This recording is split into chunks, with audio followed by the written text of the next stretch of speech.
ny tenin'andriamanitra solika fitaizana.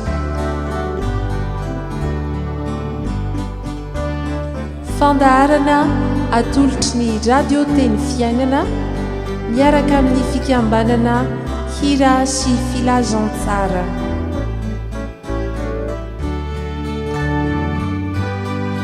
Fitarian-kevitra ho amin'ny fandiniana ny soratra masina isan'andro.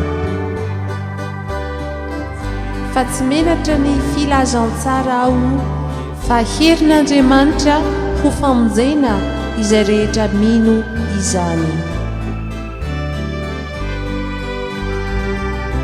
Ny tenin'Andriamanitra solika fitaizana.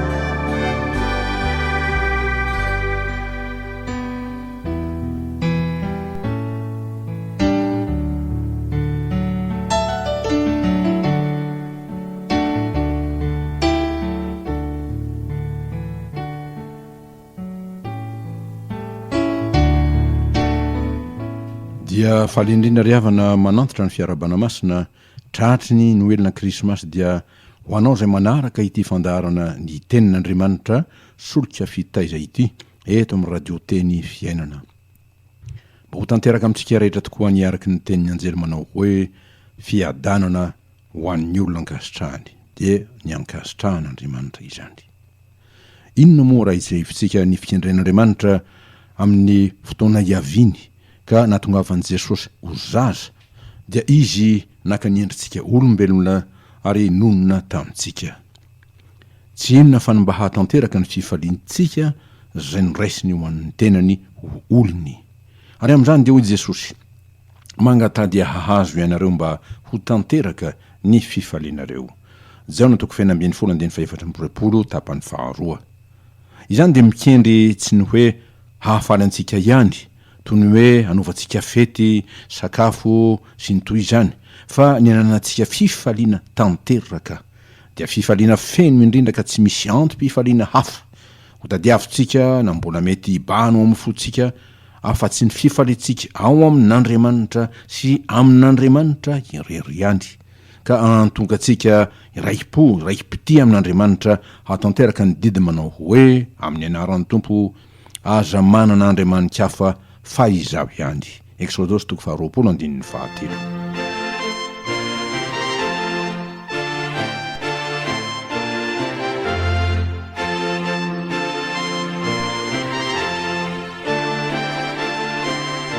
Rehefa izany dia didin'Andriamanitra indrindra isika olony hifaly. Fa ny fahaizana amin'ny faly na ny marina koa ny fitezatsika sy ny faneketsika hifaly dia fanomesantsika voninahitra an'Andriamanitra ary mariky ny fahasalaman'ny fiainam-ponoantsika izay mino azy. Satria ny hoe mino na manana finoana dia tsy misaraka amin'ny fifaliana vokatry ny fandresena amin'ny finoana. Araka ny voalazan'ny Jaona apôstôly ao amin'ny episteliny manao hoe amin'ny anaran'ny Tompo, fa izay rehetra nateraka Andriamanitra dia maharesy izao tontolo izao, ary ny fandresena izay enti maharesy izao tontolo izao dia ny finoantsika. Iza moa no maharesy izao tontolo izao afa-tsy izay mino fa Jesosy no zanak'Andriamanitra. Jaona 1:5-7. Ary dia iza tokoa moa no hino na hety hino raha tsy misy antom-pifaliana azo antoka avy amin'izany finoana izany.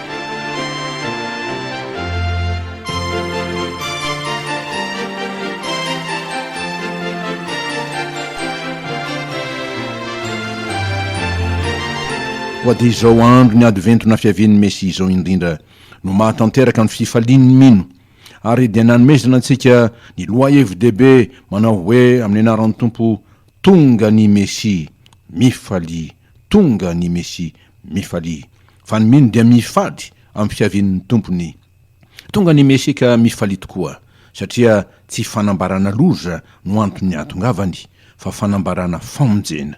Dia araka ny fanambarana nataon'ny anjely tamin'ireo mpiandro raha hoy izy taminy amin'ny anaran'ny Tompo, aza matahotra fa indro milaza teny soa mahafaly aminareo aho dia fifaliana lehibe zay hoan'ny olona rehetra, fa mpamonjy no teraka hoanareo anio ao an-tanànan'i Davida dia Kristy Tompo diko atoko faharoa andiny raika ambiny folo.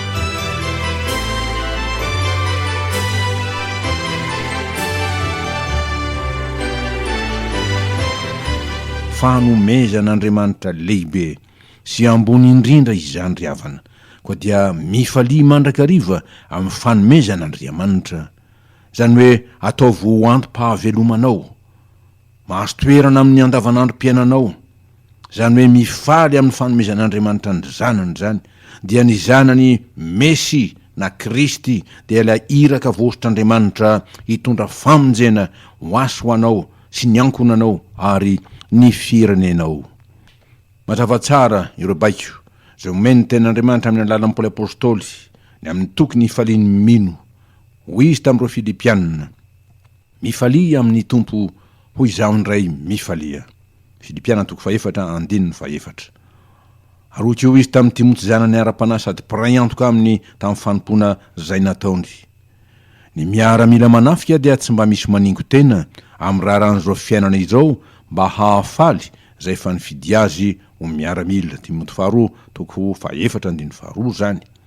Raha dika izany tenin'ny Paoly an'ny Timoty zany dia ny hoe asa atao amin'ny fifaliana ny asan'Andriamanitra, koa dia atao zava-dehibe mahafaly anao ny manatanteraka ny fanompona zay napetraky ny tompo taminao. Ary dia tandremo tsy anakalo zany amin'ny zavatra hafa, na hanao izany ho laharana faharoa, na indrindrindrindra koa hanao izany ho zigoa zay tsy antononanao. Raha indra amintsika ny fitenin'ny Paoly ao amin'ny Korintana 2:1-4. Aza atao antony mampiferinayna ry havana ny manompo an'Andriamanitra sanatria, fa ho antom-pifaliana ary antom-pifaliana mandrakariva, zany hoe manompo an'Andriamanitra sy ny momba ny fandraisantsika aminy dia mitady ny tavany, mandalina ny sitrapony amin'ny zavatra rehetra, maharitra amin'ny fivavahana, mazoto amin'ny fandalinana ny tenin'Andriamanitra sy ny fahalalànan'Andriamanitra sy ny momba azy manontolo. Mazava ny ohatra zay nomeny Jesosy ny mpianany eo amin'ny fanompona an'Andriamanitra, tsy inona izany fa ny ankalazana an'Andriamanitra ray amin'ny zavatra rehetra. Ary dia hoy Jesosy, ary na inona angatanareo amin'ny anarako izy tamin'ireo mpianany dia hataoko zany mba hankalazana ny ray eo amin'ny zanaka. Jana 4:4-7. Fa ny antony natongavan'i Jesosy tety amintsika ary natongavany ho antsika dia ny ankalazany indrindra ny ray, ka ny tenena manao hoe ny haniko dia ny manao ny sitrapony zay naneraka ahy sy ny mahavita ny asany. Jana 4:4-7. Inona no asan'i Jesosy? Dia asa mpisoronana zay nandavany tena ary nataony tamin'ny mpifaliana tokoa izany. Fa satria Andriamanitra dia fitiavana dia tsy hainy araka izany, ary tsy tiany ny hoe mamila fila, fa ny manao nkitsy-po, manao amin'ny mpifaliana. Araka ny voasoratra hoe amin'ny anaran'ny Tompo, aoka ny olona rehetra samy hanao araka zay ninony fony, zany hoe araka zay mahafaly azy, tsy amin'ny alahelo na amin'ny faneriterena, fa ny mpanome amin'ny fifaliana no tian'Andriamanitra. Korintana 2:7-7. Ary noho izany dia mampitandrina antsika tokoa ny teny fananarana zay nampitondrain'ny Tompo ny mpaminany ny mpanompo manao hoe izao no ataonareo, saronanareo ranomaso sy fitomaniana ary fisentona ny altaran'i Jehovah, ka tsy mba jereny intsony ny fanatitra ary tsy handray fangasitrahana avy amin'ny tananareo izy. Malakitoko 2:17.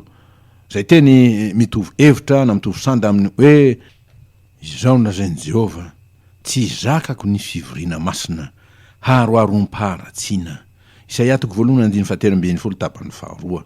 Ary dia noho izany indrindra no namporisiana Paoly apôstôly ireo mpino tany Roma manao hoe amin'ny anaran'ny Tompo, mazotoa fa aza malaina ary oka fanafo amin'ny fanompona ny Tompo. Romana 2:20-2. Zany hoe manaova fanompona amin'ny fifaliana.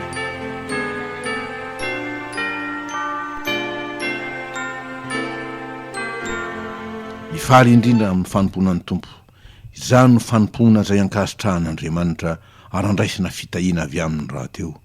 Dia araka ny teny nataon'ny Paoly apôstôly ao amin'ny epistily ho an'ny Romanina ihany manao hoe, ko amin'izany mangataka aminareo ary rahala noho ny famoram-pon'andriamanitra mba hatolotra reo ny tenanareo ho fanatitra velona masina sitrak'andriamanitra de fanompom-panahy mety ataonareo zany.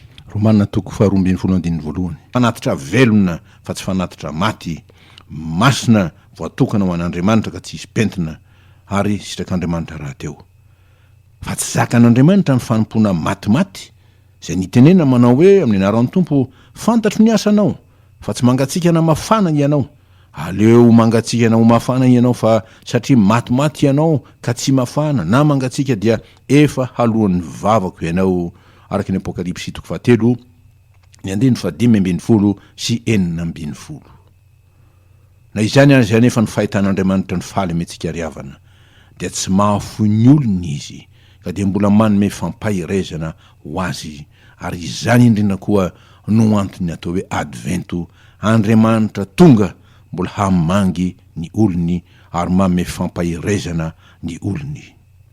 Ny fampahirezana omen'andriamanitra ny olony ny teny fototra amin'izany dia araka ny nambaran'ny Paoly apôstôly manao hoe amin'ny anaran'ny tompo ny vokatry ny fanahy na ny fanahy masina dia fifaliana. Galatiana 5:22.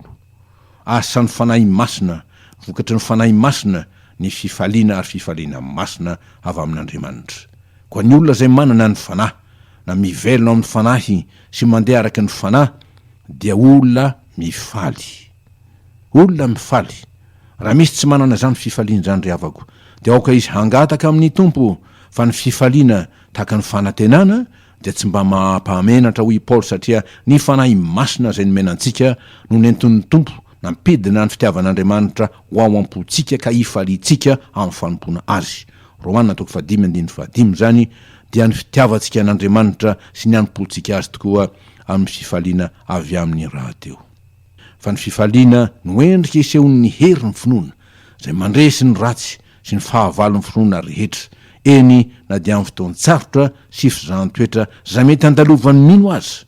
Dia araky ny tenenina amin'ny Petera apôstôly manao hoe amin'ny anaran'ny tompo fa araky ny ombonanareo fijaliana amin'ny Kristy dia mifaly mba iravoravonareo indrindra amin'ny fisehoan'ny vonahany koa. Petera 1:4-7. Fa hoy Jesosy sambatra zay enjehina noho ny fahamarinana fa azy ny fanjakan'ny lanitra. Sambatra hianareo raha haratsy ny olona sy enjehiny ary asian'izay teny razy rehetra hitenenany lainga anareo noho ny amiko. Mifaly sy miravoravo hianareo fa lehibe ny valim-pitianareo any an-danitra. Matio 5:10 ka hatramin'ny 2:20. Fa ny fifaliana amin'Andriamanitra sy amin'Andriamanitra riavana dia ny fifaliana avy amin'Andriamanitra io no tampony, io ny fahatanterahany fifaliana indrindra ary tsy misy lehibe noho izany. Koa dia fifaliana azo antoka izany izay no omen'Andriamanitra antsika amin'ny fotoana hiavian'Andriamanitra sy hamanginy antsika toy izao dia ny fotoana hamangin'ny olona zay ny fidiny raisiny tokoa ho an'ny tenany dia tsy inona zany fa ny fifalian'ny fihavanana zay ampihavan'ny olona amin'Andriamanitra, ny fifalian'ny famelan'ny helotsika mpanota sy ny fanavaozan'ny fiainantsika mba hananantsika fo vaovao ary andraisantsika ny toe-panahy araka an'Andriamanitra. Izany dia ny fifalian'ny fampahirezana indrindra ny mpanompony zay ny fidiny ka tsy ataony mpanompo intsony fa nataony ho sakaizany sy piray antoka aminy amin'ny asany sady ho mpandova raha teo ny fanjakan'Andriamanitra be voninahitra sy maharitra mandrakizay. Ary dia noho izany no itenenany soratra masina manao hoe amin'ny anaran'ny tompo mifalia amin'i Jehova ary miravoravo ianareo olo marina dia mino zany ary mioby ianareo mahitsy fo rehetra. Salamo 2:3-2:1. Eny mifalia amin'i Jehova ry olo marina ary midera ny anarany masina. Salamo 7:20.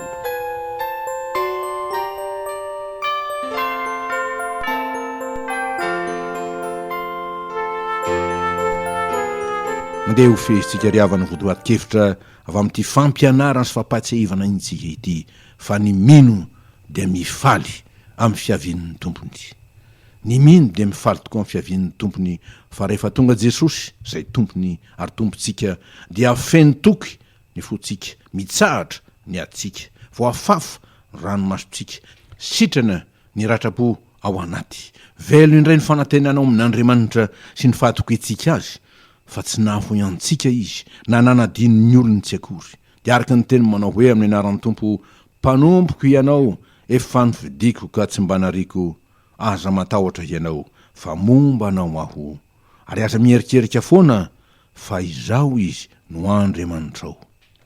Mampaheranao aho sady mamonjy ianao, eny mitantana anao amin'ny tanànakavanan'ny fahamarinako aho, indro homenandra sy hangaiay izay rehetra tezitra aminao, ho tsinitsinina izy eny ho levona zay miady aminao, ho tadiavinao zay mifanditra aminao fa tsy ho hitanao, ary ho tahaka ny tsinitsinina sy ny zavapoana izay miady aminao.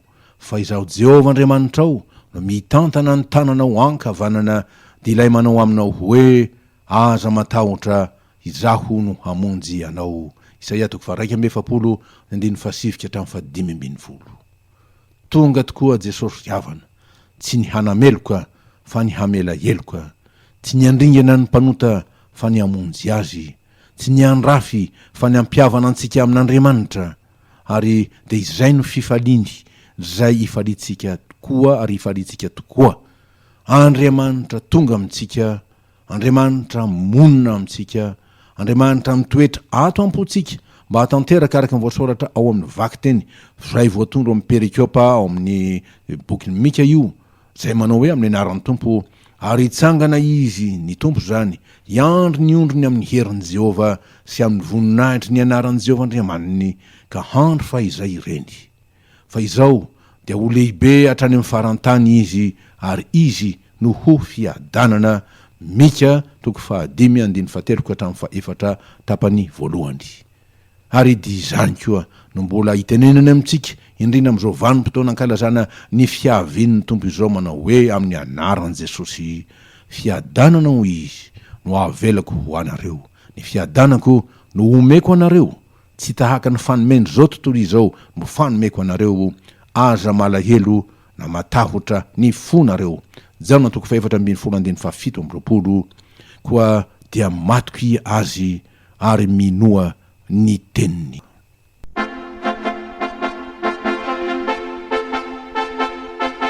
Amantsahany Betlehema, reo mpiandry ondry re, no vanginy serafima sy anjely marobe, fonina hita wanandriamanitra, wanandriamanitra, fonina hita wanandriamanitra, amini avo.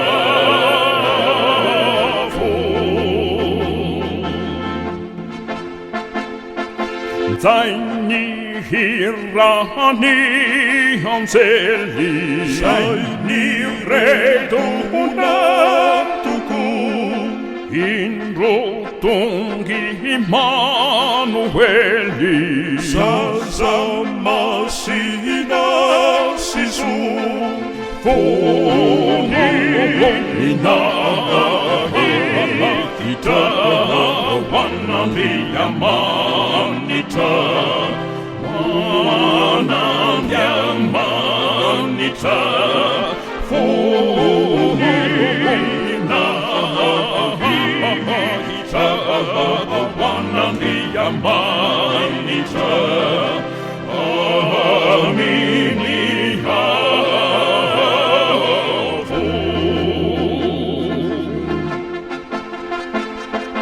No funuta finteni, lanitrani lausani, dawisiti isawakani, betukuni lasani, fonina hita wanandriamanitra, wanandriamanitra,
ho voninahitran'andriamanitra amin'ny anaran'i Jesosy Kristy tompo sy mpamonjy mandrakizay. Amen.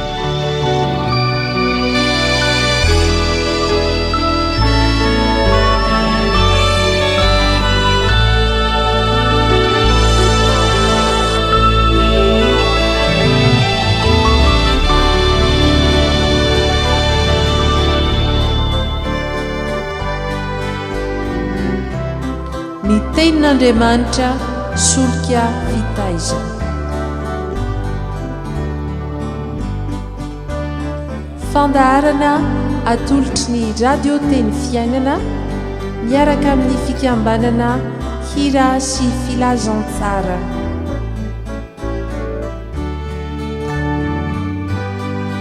Fitarian-kevitra ho amin'ny fandiniana ny soratra masina isan'andro. Fa tsy menatra ny filazantsara ao fa herin'Andriamanitra ho famonjena izay rehetra mino izany. Ny tenin'Andriamanitra solika fitaizana.